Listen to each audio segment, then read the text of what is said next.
सर्वांना माझे जय जिनेंद्र। माझे नाव आहे रेश्मा वैभव दोशी। माझा विषय आहे जैन इतिहास। जैन धर्म हा भारतातील जुन्या धर्मापैकी एक आहे।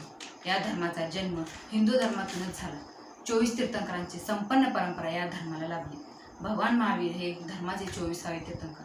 कोणाचे स्वातंत्र्य हिरावून घ्यायचे नाही, कल्याण करायचे, कोणालाही त्रास द्यायचा नाही, ही शिकवण हा धर्म प्रामुख्याने देतो। जीनचे अनुयायी म्हणजेच जैन। जीन हा शब्द जी या धातूपासून बनलेला आहे। जी म्हणजे विजय आणि जीन म्हणजे विजय मिळवणारा। ज्यांनी आपल्या मनावर नियंत्रणात ठेवले ते जीन अर्थात जैन। या धर्माचे जगभरात सुमारे 45 लाख अनुयायी आहेत। त्यातील बहुसंख्य भारतात आहेत। विश्वातील सर्व प्राणीमात्रांचे कल्याण होत आहे की नाही याची काळजी घेतो। या धर्माचे मुख्य सार आहे। जैन असे मानतात की मुख्य प्राणी व वनस्पती या सर्व सजीवांमध्ये आत्मा आहे। या प्रत्येकाला समान वागणूक दिला पाहिजे, त्याला मान दिला पाहिजे। जैन हे शाकाहारी असतात। या धर्माचा पुनर्जन्मावर विश्वास आहे। या धर्माच्या मते देव किंवा धार्मिक कर्मकांड मनुष्याला फारशी मदत करणार नाही।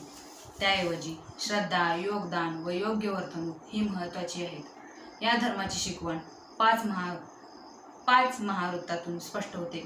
अहिंसा हे त्याचे मुख्य वृत्त। त्याचप्रमाणे नेहमी सत्य बोलणे, मालमत्तेचा लोभ न करणे, चोरी न करणे व भोगवादी न होणे ही त्यांची तत्त्वे आहेत।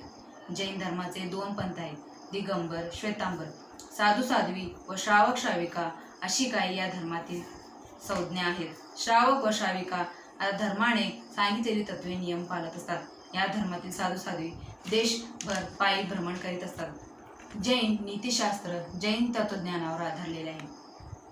कर्मनाशाशिवाय मुक्ती नाही, म्हणून जैनांनी कर्मनाश करण्याच्या दृष्टीने नीतीची आखणी केलेली आहे।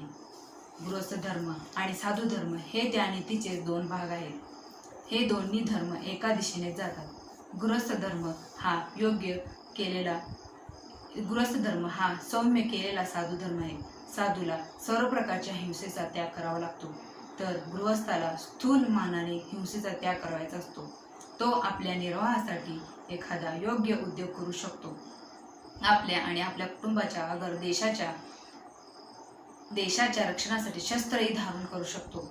साधू असत्य भाषण सर्व प्रकाराने वर्ज्य करतो, परंतु गृहस्थ सत्याचे तरतम भाव करू शकतो।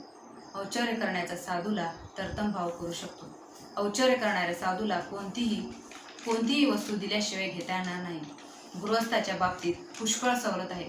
त्याला चोरी करता येणार नाही, पण मित्राच्या घरातील स्वतःच्या मालकीची वस्तू न विचारता आणता येईल। साधूला कडक रीतीने ब्रह्मचर्य पाळावे लागते, पण गृहस्थाचे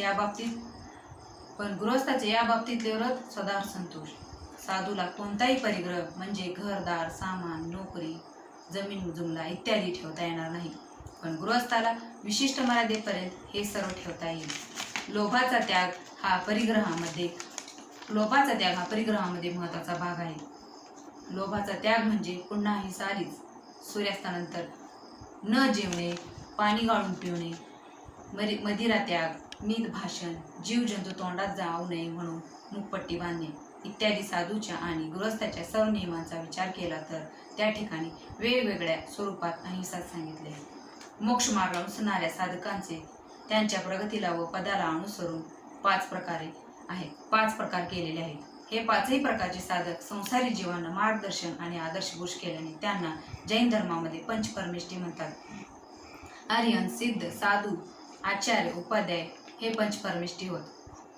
साधू, भिक्षू, तपस्वी, मुनी, श्रमण याचा अर्थ वेगवेगळा होत असला तरी त्यांचा उपयोग समन्वयाने केला जातो। संघात राहून साधू शिक्षण घेत असतो। उपाध्याय हे स्वतः शिकतात आणि शिकवितातही। आचार्य हे संघाचे प्रमुख असतात। ते नवीन साधूंना दीक्षा देतात आणि नियमन करतात। विद्वान व ज्येष्ठ साधूंनाच आचार्यपद दिले जाते। अरहत हे केवळ ज्ञानी व सर्वज्ञ असतात। सिद्ध मुक्तीला पोचलेले कृतकृत्य असतात। पंचपरमेष्ठीच्या नावांचे चिंतन पुण्यकार समजले जाते। त्यांना ज्यात नमस्कार केलेला आहे तो पंचनमस्कार जैन धर्मीयांना अतिशय पवित्र असून सर्व पापांचा नाश करणार आहे। जैन धर्म विचार हा एक वैश्विक विचार आहे। त्यामुळे जैन धर्म विचाराला जैन लोक केवळ ज्ञान म्हणतात। मानवाने आपले गमावलेले सत्याचे ज्ञान प्राप्त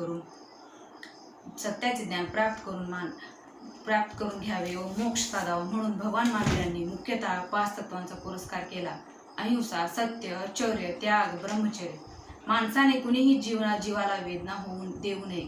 नेहमी सत्य बोलावे, चोरी करू नये, भौतिक सुखांचा त्याग करून मन आणि आचरण शुद्ध करावे आणि सात्विक जीवन जगावे, असा महावीरांचा आपल्या शिष्यांनी मुख्य आग्रह होता. सर्व आत्म्याच्या अंगीभूत समानतेवर आणि ऐक्यावर प्रगाढ श्रद्धा असल्याने महावीरांनी म्हणूनच जातीपाती नष्ट करण्याचा प्रयत्न केला. जैन धर्मात या तत्वामुळे जातपात, उच्च नीच, स्त्री पुरुष, गरीब श्रीमंत असा भेद मानित नाहीत. एक आत्मतत्व सर्व चराचर वसते आहे, अशी महावीरांची श्रद्धा आहे. त्यामुळे जैन धर्मात ईश्वराची पारंपरिक संकल्पना नाही. जैन लोक सर्व जीवांना पवित्र मानित असल्यामुळे केवळ शाकाहार असतात. या धर्मात जीव, अजीव, पुण्य, आश्रव, बंध, संवर, निर्जरा व मोक्ष या 9 संकल्पनांना अतिशय महत्त्व आहे. सर्व आत्मे शुद्ध आहेत. त्यांना सर्व ज्ञान परिपूर्ण स्वरूपात आधीच असते. मात्र कर्मबंधामुळे त्यांच्या ज्ञानावर एक ग्लानी येते आणि त्याची अवनती होते, अशी जैन धारणा आहे. या आध्यात्मिक ग्लानीवर मात करून पुन्हा संपूर्ण सत्यवान प्राप्त करणे आणि त्यातून मोक्ष मिळवणे हे जैन व्यक्तीच्या आयुष्याचे ध्येय असते. आत्मशुद्धीसाठी तप, मौन, अहिंसा, उपवास, व्रत यांना या धर्मात खूप महत्त्व आहे.